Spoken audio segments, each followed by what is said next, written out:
Machine पे कोई भरोसा लोगों को नहीं है और ये तुरंत बंद होना चाहिए। 70 घूम रहे हैं चीफ जस्टिस रिटायर होने के बाद, कुछ मर चुके, कुछ घूम रहे हैं। नाम नहीं किसी का याद कौन नाम याद है, नमस्ते करने का मूड नहीं होता।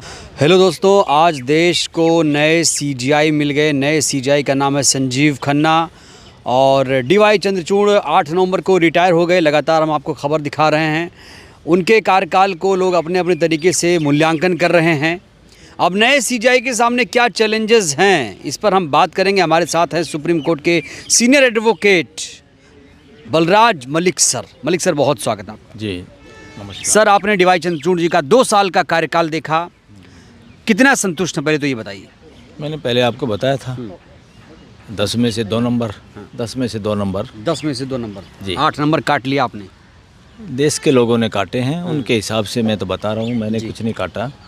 क्योंकि चीफ जस्टिस सुप्रीम कोर्ट का नहीं होता, वो एक जजों के ऊपर एक प्रमुख पद है जिम्मेदारी का, जो इस देश के लोगों के फंडामेंटल राइट और इस देश के संविधान के अनुरूप सारा काम हो देश के अंदर, कहीं भी कानून का उल्लंघन ना हो।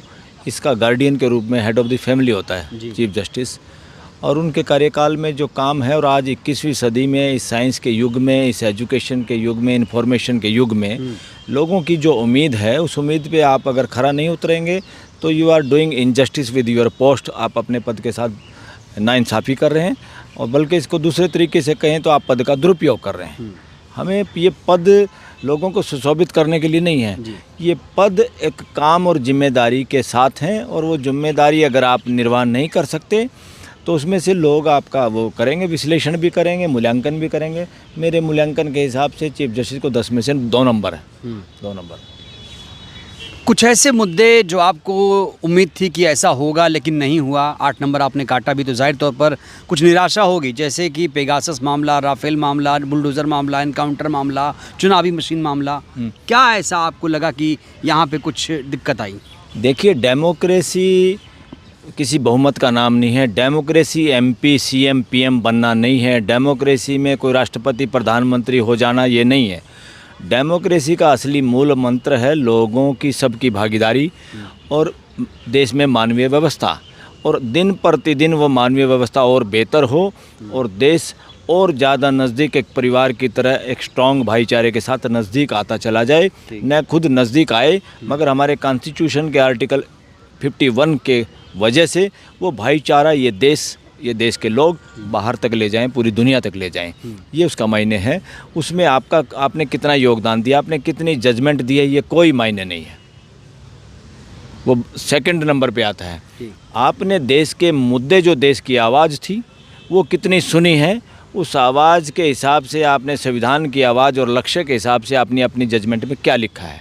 आपने अपनी जजमेंट करते वक्त देश की और संविधान की भावनाओं को और उनके सिद्धांतों को फॉलो किया कि नहीं किया, और आपके जजमेंट की वजह से देश में कितनी आर्थिक असमानता कम हुई है, कितना पॉलिटिकल इनजस्टिस आपने कम हुआ है। आर्थिक असमानता की बात की तो आर्थिक रूप से एक नीति आई थी, एक फैसला मोदी सरकार ने लिया था नोटबंदी का, और नोटबंदी में कई लोगों की जान भी गई थी, आंकड़े भी सामने हैं। नोटबंदी का मुद्दा जब इस पर आए तो सुप्रीम कोर्ट ने इस पर कुछ भी फैसला नहीं सुनाया था। यही तो गड़बड़ है ना। नोटबंदी पे रिजर्व बैंक की सलाह नहीं ली गई, एक्सपर्ट लोगों की सलाह नहीं ली गई, किसकी सलाह ली गई उसका कोई ब्यौरा देश को नहीं। डेमोक्रेसी किसी के बाप की नहीं है। डेमोक्रेसी किसी प्रधानमंत्री की, मुख्यमंत्री की नहीं है, किसी राष्ट्रपति की नहीं है, किसी चीफ जस्टिस की नहीं है। डेमोक्रेसी इस देश के लोगों का एक तंत्र है, जिसमें देश के लोगों का ही लोग ही अपना नुमाइंदा चुनते हैं, लोग ही अपना लिए कानून बनाते हैं, लोग ये उस कानून को फॉलो करते हैं, लोग उस व्यवस्था को सुचारू रूप से चलाते हैं। उसमें लगातार लोगों की भागीदारी दिखाई देनी चाहिए। जैसे पार्लियामेंट में ज़रूर है कि पार्लियामेंट में मेंबर ऑफ पार्लियामेंट बोलते हैं, जनप्रतिनिधि होते हैं, मगर जनप्रतिनिधि बोल पाते हैं कि नहीं बोल पाते हैं? जनप्रतिनिधि अपने हल्के के लोगों से कंसल्ट करते हैं कि नहीं करते हैं? जो लोग बोलना चाहते वो आवाज़ वहाँ उठाते हैं कि नहीं उठाते? या ताड़ियाँ पीटने में, या हाथ खड़ा करने में, या मेजॉरिटी के साथ उंगली खड़ी करके कानून पास करवा देते हैं? तो ये सारा का सारा देखने का मामला है। और जो नोटबंदी के मामले में भी देश को समझ में नहीं आया ये किसका फैसला था।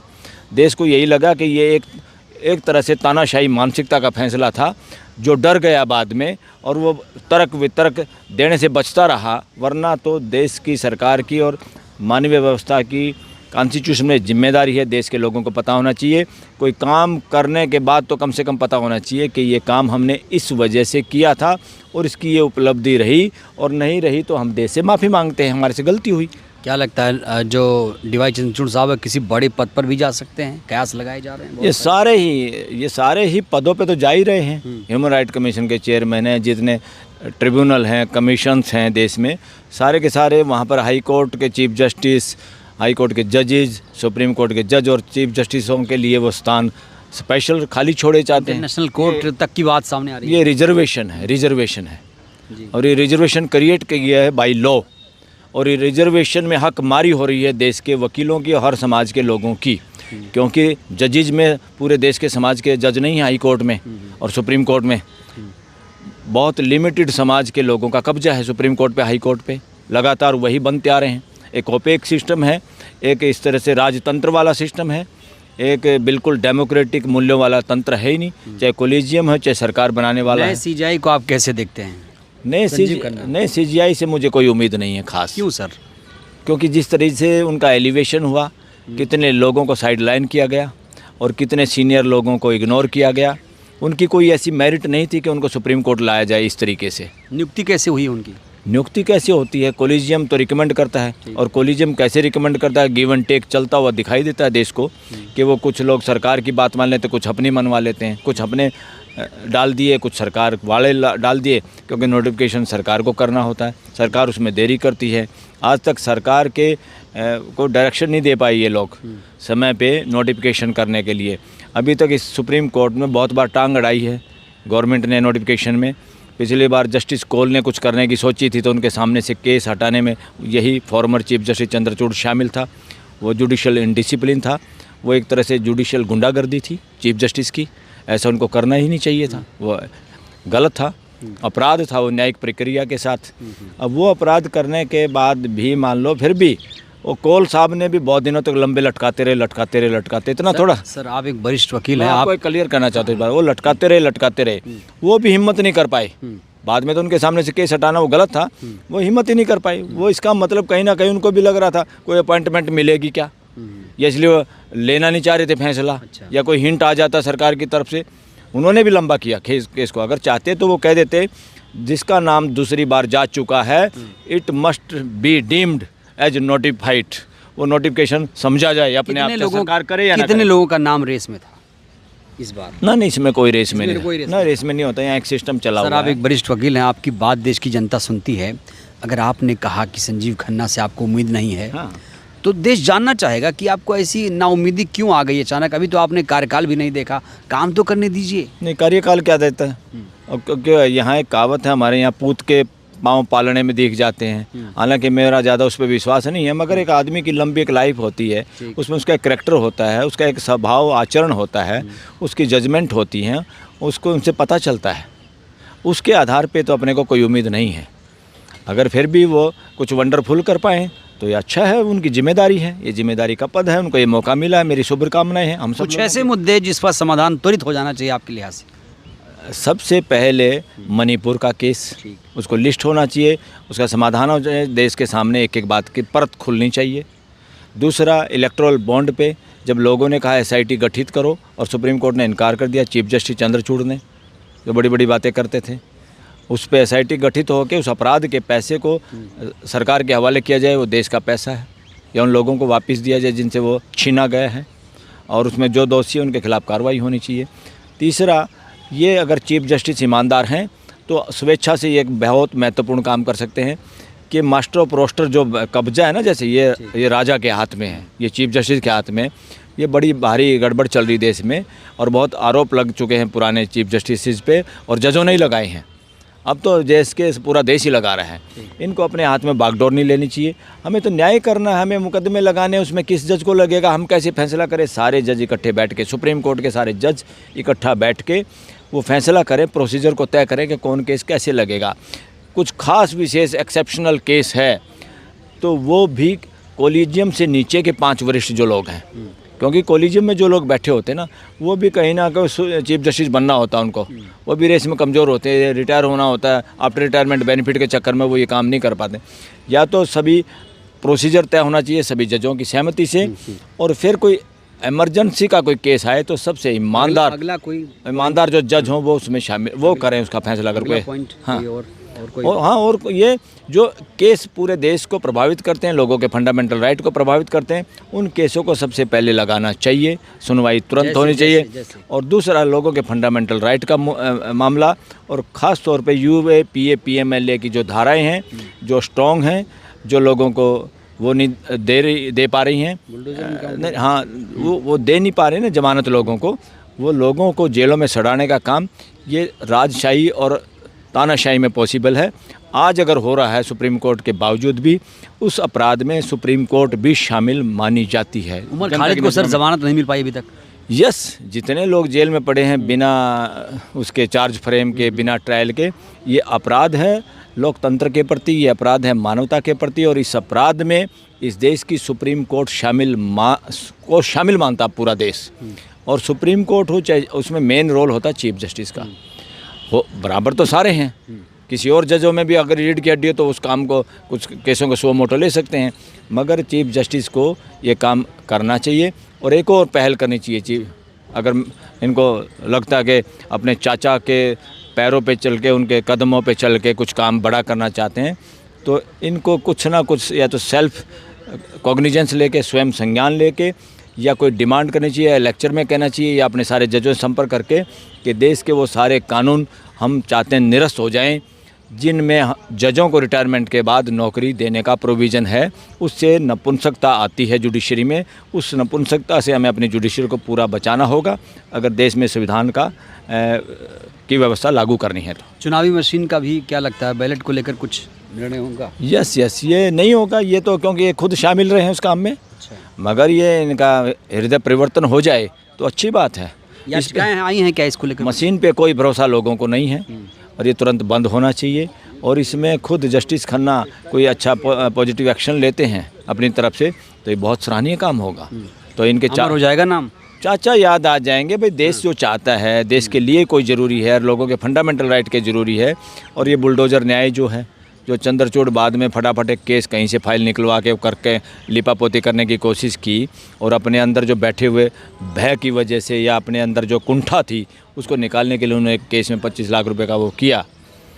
देर आए दुरुस्ती से साबित होता है कि वो काम पहले हो जाता तो इससे साबित होता है कि उनको पता था ये गलत हो रहा है, मगर वो कर नहीं पा रहे थे। ही वॉज अंडर प्रेशर, या वो कोई सौदेबाजी कर रहे थे। किसका प्रेशर रहा होगा? किसका प्रेशर होता है? सरकार का। और सौदेबाजियाँ, सारे जज चाहते हैं हमारे बच्चे जज बन जाएं, सारे जज चाहते हैं मेरा रिश्तेदार कोई ना कोई ट्रिब्यूनल कमीशन मेंबर बन जाए।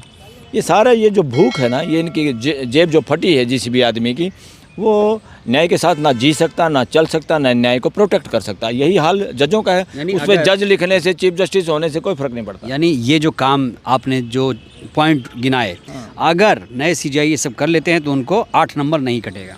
नहीं 8 तो फिर भी नहीं आएंगे, अभी देखेंगे वो तो कितने आएंगे। अभी इनका कार्यकाल वैसे 6 महीने का है। हाँ 6 महीने कुछ दिन का है, 5-7 दिन का कुछ दिन का है। और ये कार्यकाल बात कार्यकाल की नहीं है, छोटा है कितना है, आपकी नीयत का है। अगर आपकी नीयत ठीक हो तो आपका कार्यकाल चीफ जस्टिस का भी ना हो तो जस्टिस HK खन्ना, इनके ताऊ, वो चीफ जस्टिस नहीं बने थे। उनको एक ताकतशाली प्रधानमंत्री ने, एक तानाशाह प्रधानमंत्री भी कहूँगा मैं उसको, एक तरह से तानाशाही मानसिकता थी उस वक़्त उनकी, उसने ओवरटेक किया और उन लोगों ने इस्तीफे दिए। उनमें इनके चाचा शामिल थे जिन्होंने इस्तीफा दे दिया अपनी डिग्निटी के लिए, और उन्होंने अच्छा किया। और आज उनको ज़्यादा इज्जत करते हैं कि ये 70 घूम रहे हैं चीफ जस्टिस रिटायर होने के बाद, कुछ मर चुके, कुछ घूम रहे हैं। नाम नहीं किसी का, किसी को याद कौन नाम याद है? नमस्ते करने का मूड नहीं होता, आप नाम याद करने की बात करते हो।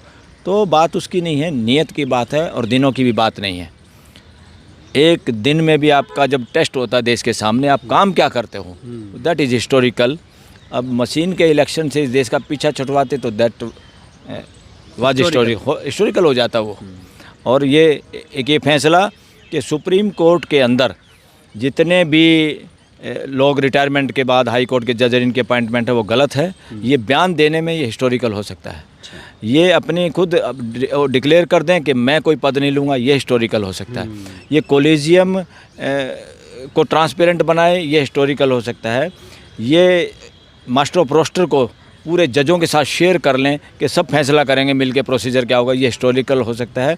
और एक और हिस्टोरिकल हो सकता है, अगर ये तुरंत अपने मुंह से कहें जो कि ये भी शामिल हैं उस अपराध में, मैं उसको अपराध कहूँगा। कौन सा अपराध? सारे वकील, कौन सा और अपराध? ख़ास तौर पर इस देश के जाने माने वकील और जो अपने आप को सीनियर डेजिग्नेटेड वकील बोलते हैं और लोग सोचते हैं बहुत बड़े संविधान विशेषज्ञ हैं, सारे लोग हमारे वेल एस्टेब्लिश्ड रूल जो जून 2006 में कानून बन गया देश में, पहले तो कानून नहीं था, पहले वो आर्टिकल 18 का वायलेशन था, आज उसी का वायलेशन होने दे रहे हैं। और बार काउंसिल ऑफ इंडिया के रूल के बावजूद भी अपने आप को माई लॉर्ड कहलवा रहे हैं जज, और वकील, वो सीनियर वकील भी हमारी यंग पीढ़ी को नपुंसक बना रहे हैं। नपुंसक एडवोकेट बन जाते हैं जब उनको भीख की तरह माई लॉर्ड किसी को बोलना पड़ता है। जब माई लॉर्ड है ही नहीं कोई, तो इनको खुद एक नोटिफिकेशन या एक सर्कुलर निकालना चाहिए, कोई किसी को माई लॉर्ड कहेगा नहीं और हम माई लॉर्ड को स्वीकार नहीं करेंगे, तब मैं मानूंगा जस्टिस खन्ना की रीढ़ की हड्डी में कुछ माय लॉर्ड की जगह क्या कहा जाए? वो ऑलरेडी है, यूर ऑनर और ऑनरेबल कोर्ट। ऑनरेबल। अगर माई लॉर्ड कहलवाते हैं और उसको चालू रखते हैं तो जस्टिस खन्ना